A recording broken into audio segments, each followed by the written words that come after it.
ಎಲ್ರಿಗೂ ನಮಸ್ಕಾರ ಪ್ರಿಯ ವೀಕ್ಷಕರೇ, ನನ್ನ ಗುರು ಪರಂಪರೆ ಯೂಟ್ಯೂಬ್ ಚಾನೆಲ್ಗೆ ಸ್ವಾಗತ. ನವರಾತ್ರಿಯ ಸಂದರ್ಭದಲ್ಲಾಗ್ಲಿ ಅಥವಾ ದೀಪಾವಳಿ ಸಂದರ್ಭದಲ್ಲಿ ಯಾವುದೇ ದಿನಗಳಾಗ್ಲಿ ನಾವು ದೇವಸ್ಥಾನಕ್ಕೆ ಹೋಗ್ಬೇಕಾದ್ರೆ, ಶಿವನ ದೇವಸ್ಥಾನಕ್ಕೆ ಹೋಗ್ಬೇಕಾದ್ರೆ ಒಂದು ಬಿಲ್ಪತ್ರೆಯನ್ನ ತಗೊಂಡು ಹೋಗ್ಬೇಕು, ಅಥವಾ ಅಮ್ಮನವರ ದೇವಸ್ಥಾನಕ್ಕೆ ಹೋಗ್ಬೇಕಾದ್ರೆ ಸುಗಂಧ ಭರಿತವಾದಂಥ ಹೂಗಳು, ಒಂದು ಸುಗಂಧರಾಜ ಆಗಿರ್ಬೋದು, ಮಲ್ಲಿಗೆ ಆಗಿರ್ಬೋದು, ಅಥವಾ ನಾವು ಹೇಳುವಂಥದ್ದು ಕೆಂಪು ಹೂಗಳಾಗಿರ್ಬೋದು, ಅಥವಾ ತಾವರೆ ಹೂಗಳು, ಈ ತರ ಹೂಗಳನ್ನ ನಾವು ತಗೊಂಡು ಹೋಗ್ಬೇಕು. ಜೊತೆಗೆ ಸಾಧ್ಯವಾದಷ್ಟು ಹೋಗ್ಬೇಕಾದ್ರೆ ಹಣ್ಣುಗಳನ್ನು ಸಮೇತ ಆ ತಾಯಿಗೆ ನಾವು ಅರ್ಪಿಸ್ಬೋದು, ಅಥವಾ ಹತ್ತಿಯ ಬಟ್ಟೆ ಕಾಟನ್ ವಸ್ತ್ರಗಳನ್ನು ಸಮೇತ ಆಕೆಗೆ ನಾವು ಸಮರ್ಪಿಸ್ಬೋದು.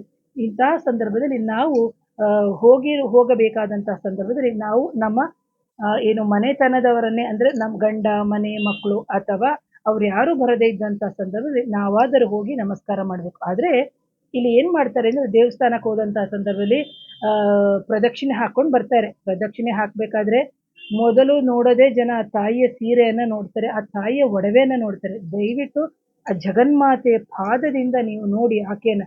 ನೀವು ನೋಡ್ಬೇಕಾದ್ರೆ ನಿಮ್ಮ ಕಷ್ಟಗಳು, ನಿಮ್ಮ ನೋವುಗಳು, ನಿಮ್ಮ ಆ ತಾಯಿಯನ್ನು ನೋಡ್ಬೇಕಾದ್ರೆ, ಪಾದವನ್ನೇ ನೋಡ್ಬೇಕಾದ್ರೆ ನಿಮಗೆ ಬಂದು ಅವಳಲ್ಲಿ ಅವಳ ಕಣ್ಣಲ್ಲಿ ಕಣ್ಣಿಟ್ಟು ನಿಮ್ಮ ಕಣ್ಣಿಂದ ಅವಳ ಪಾದಗಳನ್ನು ಸ್ಪರ್ಶ ಮಾಡಿದ ರೀತಿಯಲ್ಲಿ ನೀವು ಕನೆಕ್ಟ್ ಆದಾಗ ನಿಮಗೆ ಗೊತ್ತಿಲ್ಲದ ರೂಪದಲ್ಲಿ ನಿಮ್ಮ ಕಣ್ಣಿನಿಂದ ನೀರು ಬರಬೇಕು. ಅದು ಬಿಟ್ಬಿಟ್ಟು ನಾವು ಆ ತಾಯಿಯ ಒಡವೆ, ಆ ತಾಯಿಯ ಸೀರೆಯನ್ನು ನೋಡೋಕ್ಕಿಂತ, ನಾವು ಈ ಜೀವನದಲ್ಲಿ ಈ ಭೂಮಿ ಮೇಲೆ ಬಂದ ಮೇಲೆ ನನಗಾಗುವಂತಹ ಸಮಸ್ಯೆಗಳಿಗೆ ಈ ಸಮಸ್ಯೆಯನ್ನೇ ಯೋಗವನ್ನಾಗಿ ಮಾಡಿಕೊಟ್ಟು ನನ್ನ ಮಕ್ಕಳಿಗೆ, ನನ್ನ ಮನೆಗೆ, ಪ್ರಪಂಚಕ್ಕೂ ನಾನು ನಾಲ್ಕಾರು ಜನಕ್ಕೆ ನನ್ನಿಂದ ಉಪಯೋಗವಾಗುವಂಥ ರೀತಿಯಲ್ಲಿ ನಾವು ಆ ತಾಯಿಯನ್ನ ಕೇಳ್ಕೋಬೇಕು ಮೊದಲನೇ ಬಾರಿಗೆ. ಎರಡನೇದಾಗಿ ಇಂತಹ ಒಂದು ದೇವಸ್ಥಾನಗಳಿಗೆ ಹೋದಾಗ ನಾವು ಆನಂತರದಲ್ಲಿ ಆ ತಾಯಿಯ ಸೀರೆ ಅದು ಇದು ಎಲ್ಲ ನೋಡ್ಬೇಡಿ ಅಂತ ಹೇಳಲ್ಲ. ಆದ್ರೆ ಇಲ್ಲಿ ಏನಾಗುತ್ತೆ ಅಂದ್ರೆ, ನಾವೇನ್ ಮಾಡ್ತೀವಿ, ನಾವು ಹೇಗೆ ಅಲಂಕಾರ ಮಾಡ್ಕೊಂಡು ಹೋಗಿರ್ತೀವೋ ಅದೇ ರೀತಿ ಅಕ್ಕಪಕ್ಕದವ್ರನ್ನ ಅಲಂಕಾರವನ್ನ ನೋಡ್ತೀವಿ. ಅವ್ರು 2 ಸುತ್ತು ಸುತ್ತಿದ್ರ ಇವ್ರು 2 ಸುತ್ತು.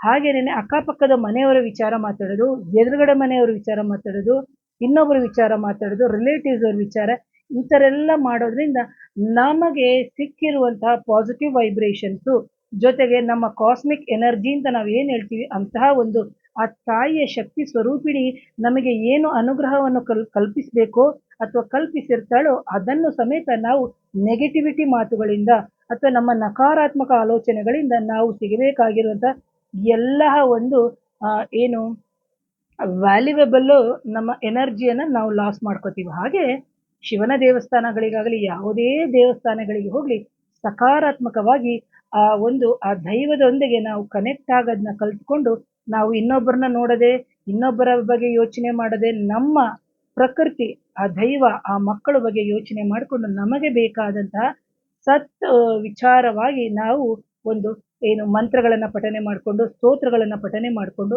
ನಮ್ಮ ಸರ್ವ ಅಭಿಷ್ಟ ಫಲಗಳನ್ನ ಈಡೇರಿಸಲಿಕ್ಕೆ ನಾವು ದೇವಸ್ಥಾನಕ್ಕೆ ಹೋಗೋದು. ಅದ್ ಬಿಟ್ಬಿಟ್ಟು ಬೇರೆಯವ್ರ ಸೀರೆ, ಬೇರೆಯವರ ಒಡವೆ, ಬೇರೆಯವರ ವಿಚಾರವನ್ನ ಬಿಟ್ಟು ಹೊರಗಡೆ ಬಂದು ನಾವು ಪ್ರಾರ್ಥನೆಯನ್ನು ಮಾಡಬೇಕಾಗುತ್ತೆ. ಜೊತೆಗೆ ಅಲ್ಲೇ ಕೂತಿದ್ದು 5 ನಿಮಿಷ ಕೆಲವ್ರನ್ನ ನೋಡಿ ಸುಮ್ಮನೆ ಹಿಂಗ್ ಸುಟ್ಬಿಟ್ಟು ಫಟಕ್ ಅಂತ ಹೊರಟೋಗ್ತಾರೆ. ಸೊ ಆ ತರ ಮಾಡಬೇಡಿ. ಆ ತಾಯಿಯ ಮುಂದೆ ಕೂತು, ಆ ಜಗನ್ಮಾತೆಯ ರೂಪದಲ್ಲಿ ಮುಂದೆ ಕೂತಿದ್ದು, ಅಥವಾ ಆ ಈಶ್ವರನ ಮುಂದೆ ಆ ವಿಷ್ಣುವಿನ ರೂಪದಲ್ಲಿ ಇರುವಂತಹ ಆ ವಿಷ್ಣುವಿನ ಒಂದು ಸ್ಥಾನಕ್ಕೆ ಹೋದಾಗ ನಾವು ಹೇಗೆ ನಡ್ಕೋಬೇಕು, ನಮ್ಮ ಹಿರಿಯರು ಹೇಗೆ ಹೇಳ್ಕೊಟ್ಟಿದ್ರು ಅದೇ ರೀತಿ ನಡ್ಕೊಳ್ಳಿ ಅಂತ ಹೇಳ್ತೀನಿ ಪ್ರೇಕ್ಷಕರೇ. ಯಾರಿಗಾದ್ರೂ ಮಾಂತ್ರಿಕ ಬಾಧೆ ಅಥವಾ ನೆಗೆಟಿವ್ ಎನರ್ಜಿ ಅಥವಾ ಮದ್ದಿಡು ಕ್ರಿಯೆ ಆಗಿದ್ರೆ, ಅನಾರೋಗ್ಯದ ಸಮಸ್ಯೆಗಳಿದ್ರೆ, ಅದರ ಜೊತೆಗೆ ಮಕ್ಕಳ ವಿದ್ಯಾಭ್ಯಾಸಕ್ಕೆ ಅಥವಾ ಮದುವೆ ಡಿಲೇ ಆಗ್ತಾ ಇದೆ, ಈ ತರ ಹಲವಾರು ಕಾರಣಗಳಿಗೆ ನಮ್ಮಲ್ಲಿ ಸಮಸ್ಯೆ ಆದಂತಹ ಸಂದರ್ಭದಲ್ಲಿ ಯಾರಿಗೆ ವೈಯಕ್ತಿಕ ವಿಚಾರವಾಗಿ ಕನ್ಸಲ್ಟೇಷನ್ ಬೇಕು ಅವರು ವಾಟ್ಸಪ್ ಮುಖಾಂತರ ಸಂಪರ್ಕಿಸಿ. ಯಾವುದೇ ಕಾರಣಕ್ಕೂ ಕರೆಗಳನ್ನ ಸ್ವೀಕರಿಸಲಾರೆ ಪ್ರಿಯ ವೀಕ್ಷಕರೇ. So once again thank you. ಹಾಗೆ ನನ್ನ ಇಂತಹ ವಿಡಿಯೋಗಳನ್ನ ಹಲವಾರು ಜನಕ್ಕೆ ಶೇರ್ ಮಾಡಿ ಅಂತ ಹೇಳ್ತೀನಿ. So once again thank you. ನಮಸ್ತೆ.